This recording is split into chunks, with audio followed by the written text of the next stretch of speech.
Kalau saya lihat anak-anak di sini perlu banyak konsentrasi. Ya. Persiapan hijau.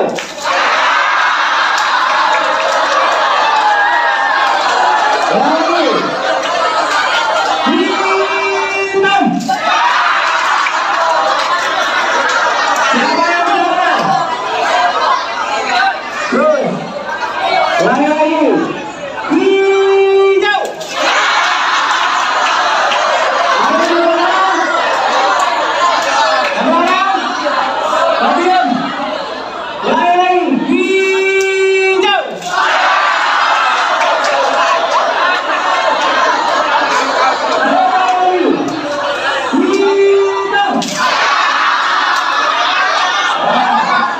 Dengan temannya, ya, telinganya. Kalau sudah kiri sebelah kiri semua, gitu ya.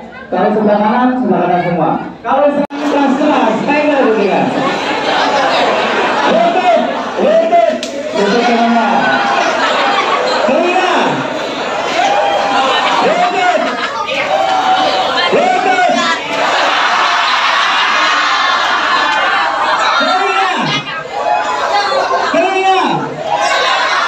Oke, ya, sudah mulai agak bangkit ya, sudah. Sekarang dengarkan dulu saya balik. Ketika saya bilang telinga, kalian pegang lutut. Ketika saya bilang lutut, kalian pegang telinga. Ya, apakah adik-adik ini ketika ada perintah dari gurunya sesuatu yang baru, kalian cepat menyesuaikan? Kalau masih lambat, balik dari sini, otak kalian perlu di-refresh terus. Ya, kita mulai pelan-pelan. Telinga. Siapa yang mau dipegang itu? Siapa yang mau dipegang telinga ya? Sambil ngomong ya. Kalau saya bilang telinga. Ya, kalau pegang lutut. Lutut.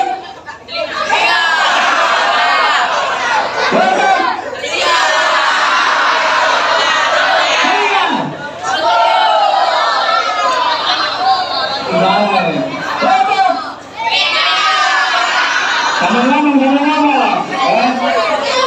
Telinga.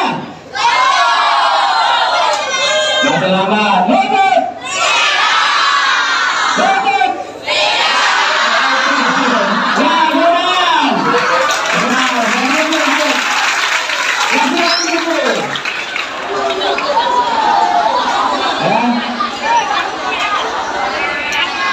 Jadi saya di sini dulu.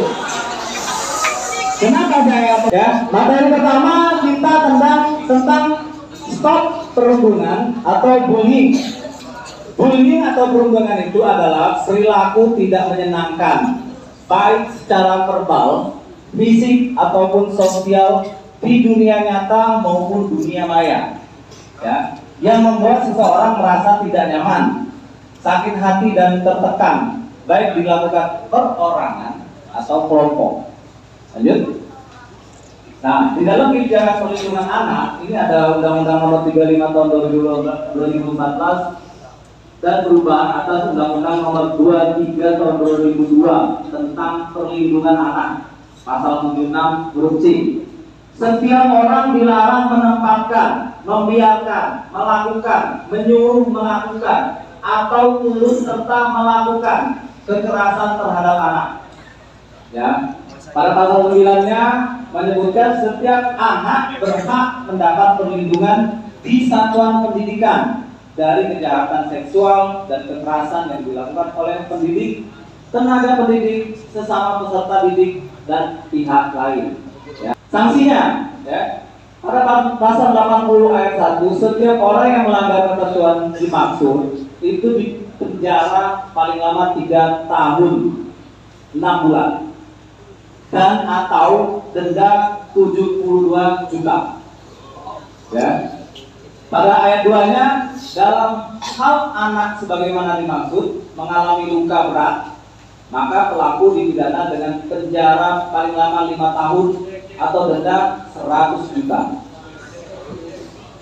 Pasal 80 ayat 3, dalam hal di mana anak tersebut mati, maka pelaku dipidana dengan pidana penjara paling lama 15 tahun atau denda paling banyak 3 miliar. Ya. Pidana ditambah sepertiga sebagaimana ketentuan lainnya. Oke, lanjut.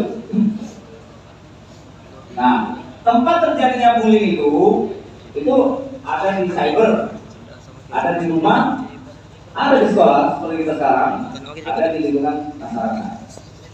Betul-betul bullying itu ada melalui fisik, ya. Fisik itu dengan cara memukul, ya, di antara temannya, teman, guru dan lain-lain. Memukul, menampar, mendorong, menggigit, menendang, mencubit, mencakar dan pelecehan seksual. Itu namanya bullying secara fisik. Non fisik, mengancam, mempermalukan, merendahkan, mengganggu, memanggil dengan julukan atau kecacatan fisik. Itu bullying non fisik. Ya.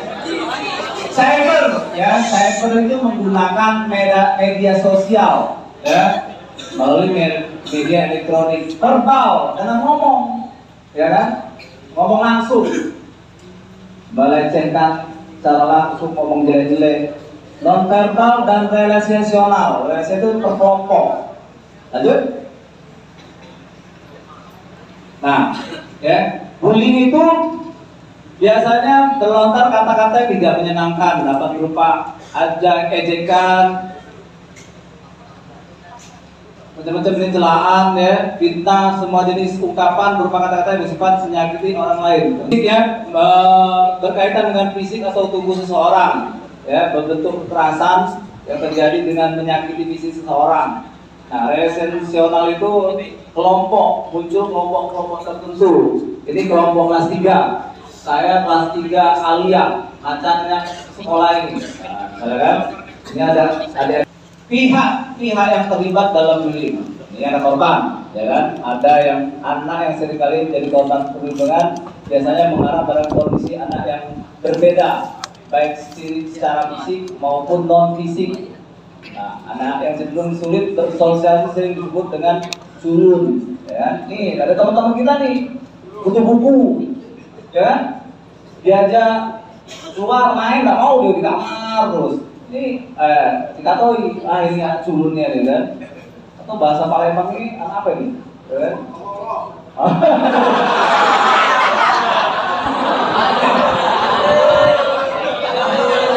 Atau anak yang fisiknya berbeda dengan yang lain, terlalu kurus. Nih, kawan aku nih kurus kayak tinggi, misalnya kan? Atau terlalu gemuk, ya kan? Gemuk sekali, gitu kan? Bobot. Nah, itu nggak boleh melabeli orang. Atau anak yang cenderung berbeda dengan yang lainnya, misalnya dari keluarga yang sangat kaya, yang sukses, atau yang sangat miskin, atau sangat terpuruk, nggak boleh. Pelaku, ini ciri-ciri pelaku. Pelaku perundungan itu cenderung memiliki sikap hiperaktif, ya kan? Impulsif, aktif dalam gerak, dan merengek, menangis, berlebihan, menuntut perhatian, tidak patuh, menantang, merusak, ingin menguasai orang lain. Nah, ini ciri pelakunya nih. Memiliki temperamen yang sulit dan masalah pada atensi atau konsentrasi, dan hanya peduli terhadap keinginan sendiri. Ya. Sulit melihat sudut pandang orang lain dan kurang empati. Nah, kurang empati dia itu. Adanya perasaan ini, benci, marah, dan biasanya menutupi rasa malu dan gelisah. Memiliki pemikiran bahwa permusuhan adalah sesuatu yang positif.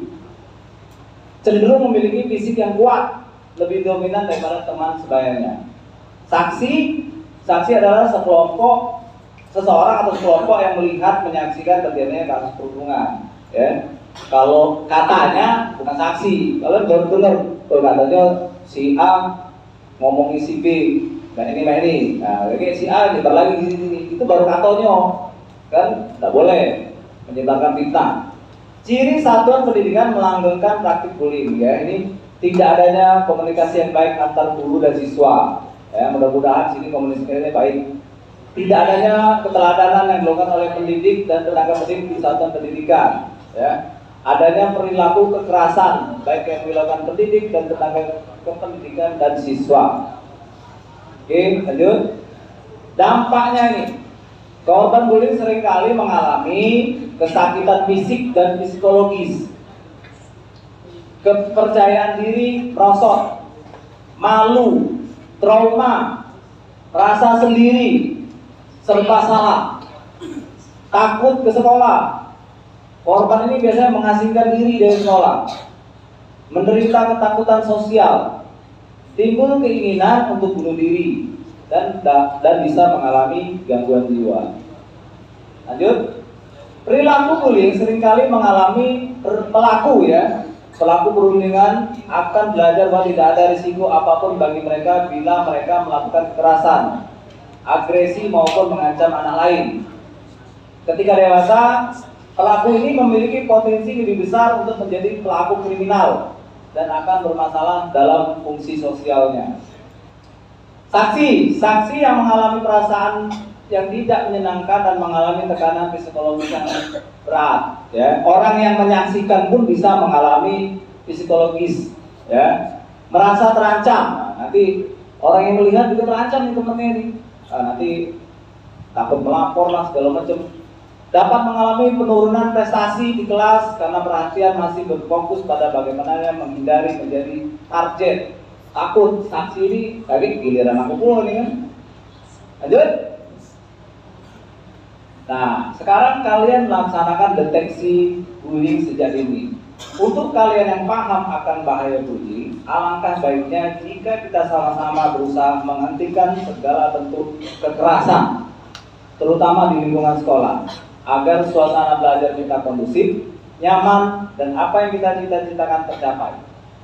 Ada baiknya kita kenali bentuk-bentuk bullying dan lakukan langkah-langkah berikut sebagai upaya menghentikan bullying. Lanjut. Nah, jika kalian dibully, ya, ketika kalian dibully, tetap percaya diri dan hadapi tindakan bullying dengan berani. Ya, jangan langsung sedih, menyendiri. Pihak yang bisa menjadi penegak hukum di lingkungan terjadinya bullying, seperti kepala sekolah dan guru. Jika guru atau kepala sekolah menjadi pelaku, seperti tokoh masyarakat kepada tokoh masyarakat atau penegak hukum, ya kan? Lanjut. Kriteria teman yang baik. Ini, ya, teman yang baik. Jadi kita itu mau jadi sukses, lihat dulu siapa temannya. Ya, kalau kita teman-teman kita baik. Teman yang baik itu ya saling memberi dan menerima. Tapi tidak. Ya. Ini yang majunya dari tadi nih, kita lihat ini. Ya, yang maju ini manusia bukan. Ya. Perjalanan. Lihat di depan. Siapa yang saya tunjuk? Ya. Perjalanan. Manusia. Kok tidak manusia? Nah, ini baru pertama. Manusia tidak katanya. Ini manusia nih. Jangan ragu-ragu. Manusia. Manusia. Belum kan jawabnya? Masih mikir dulu. Atau belum konsentrasi. Ya. Quiet.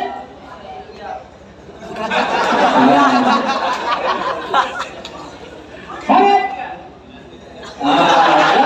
Ragu-ragu antara nuduh ini kan. Cuma mulutnya Pak, tidak. Harus pakai action, ya, harus cepat. Sekarang saya suruh berurutan. Monyet manusia. Ya, oke. Monyet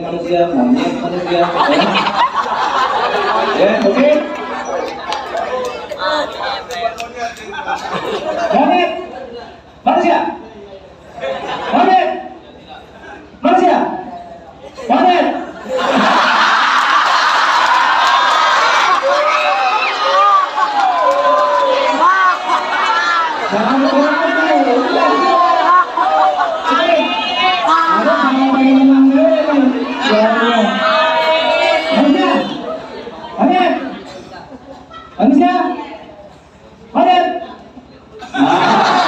Ini sama kayak Ari. Nah, sekarang sama seperti tadi. Mulai.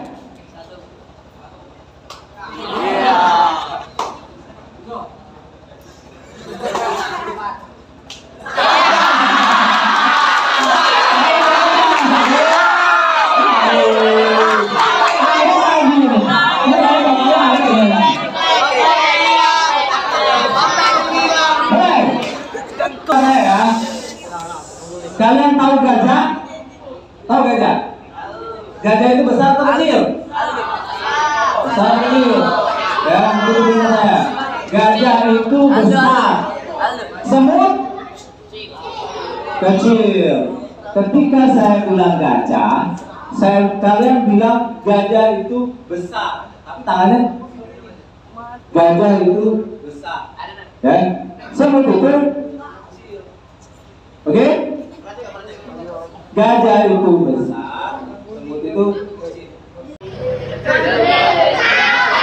Harus konsentrasi. Semut itu kecil, semut itu besar. Satu, tarik nafas, tepuk. Tugasmu itu tarik nafas. Ini tepuk tangan. Dua, tarik nafas, tepuk.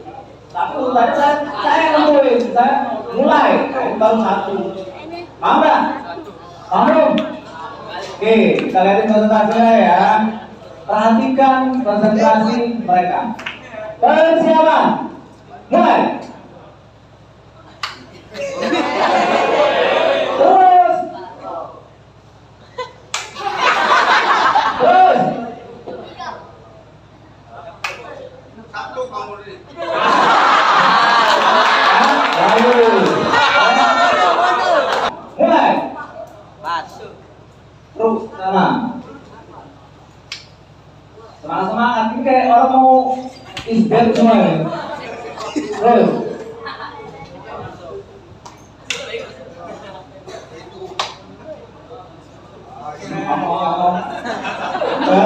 Terus.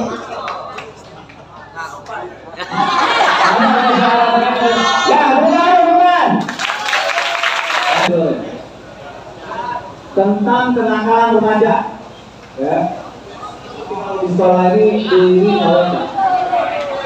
setiap orang tua tentu mempunyai keinginan yang sama terhadap anak-anaknya, yaitu supaya berhasil dalam sekolahnya dan di kemudian hari mendapatkan pekerjaan yang memadai. Tidak hanya itu, tetapi juga punya tingkat kehidupan yang berkira-kiranya baik dalam hal martabat maupun juga status sosial ekonominya.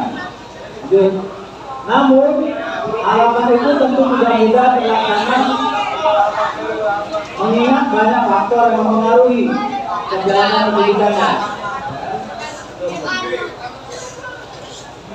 Perubahan yang menyimpang dari harapan dapat mudah terjadi karena adanya beberapa faktor yang saling mempengaruhi perjalanan hidupnya. Tidak sedikit orang tua yang putus asa dan kecewa karena ketika menginjak dewasa ternyata putra putrinya terkena pengaruh kenakalan remaja. Buat kamu, apakah arti remaja? Ada yang tahu remaja? Remaja adalah waktu manusia berumur belasan tahun. Pada masa remaja manusia tidak dapat disebut sudah dewasa, tetapi tidak dapat juga disebut anak-anak. Masa remaja adalah masa peralihan manusia dari anak-anak menuju dewasa. Bukan ini, ya. Remaja peralihan, ya, mempunyai perasaan akan konsistensi dalam kehidupan sehari-hari. Perubahan kedua, tercapainya identitas peran remaja dalam lingkungannya. Kenakalan remaja terjadi karena remaja gagal mencapai masa perubahan kedua tersebut. Kontrol diri yang lemah, tidak bisa mempelajari dan membedakan perilaku mana yang patut dilakukan dan tidak patut. Perilaku yang tidak patut itu disebut perilaku nakal. Faktor eksternal dari keluarga, ya, ada dari perceraian orang tua, tidak adanya komunikasi antar anggota keluarga, perselisihan anggota keluarga itu memicu perilaku negatif. Pendidikan yang salah dalam keluarga seperti anak lebih remaja, tidak memberikan pendidikan agama atau penolakan terhadap peran serta anak-anak dalam keluarga bisa menjadi penyebab terjadinya kenakalan remaja. Ini teman saya yang tidak baik, anak pang. Apa yang kalian tonton, apa yang kalian gunakan, apa yang kalian share itu mempengaruhi. Lanjut. Begitupun bagi mereka yang telah mengetahui perbedaan tingkah laku tersebut, namun tidak bisa mengembangkan kontrol diri untuk bertingkah laku sesuai dengan pengetahuan. Kamu tidak bisa kembali ke masa lalu dan mengubah sebuah awal yang buruk namun kamu bisa membuat akhir yang indah mulai saat ini. Lanjut. Penyalahgunaan narkoba, jadi sering banyak nih dijelaskan ya kan. Ada dari non medis atau medis, gitu ya. Penyalahgunaan diawali dengan kebiasaan merokok. Ada yang merokok di sini? Diawali dengan merokok. Lanjut. Seks bebas, ya. Kalau tidak suka itu perkosaan, ya. Seks bebas bukan hanya dilakukan kaum remaja, bahkan yang telah berumah tangga pun sering melakukan dengan orang yang bukan pasangannya. Lanjut. Nih, bagaimana caranya? Cara pertama kenalan, terus SMS, telepon. Kedua ketemu, kencan. Nah, mulai ciuman sampai hamil di luar nikah. Lanjut. Pornografi adalah materi seksual yang dibuat oleh manusia dalam bentuk gambar. Nih, ini yang penting.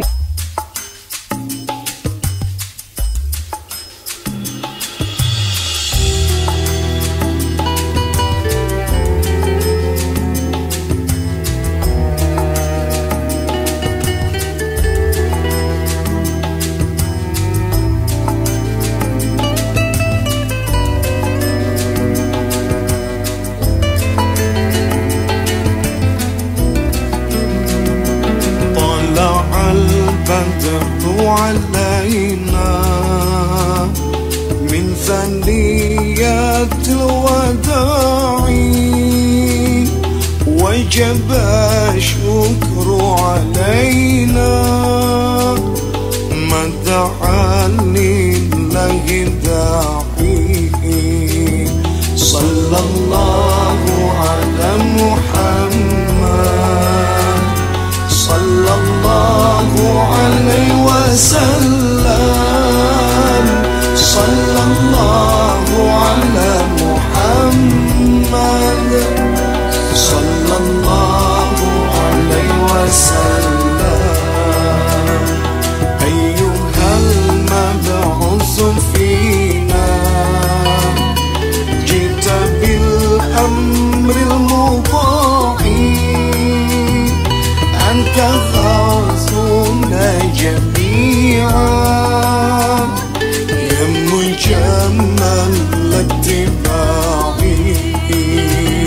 صلى الله على محمد صلى الله عليه وسلم صلى الله على محمد صلى الله عليه وسلم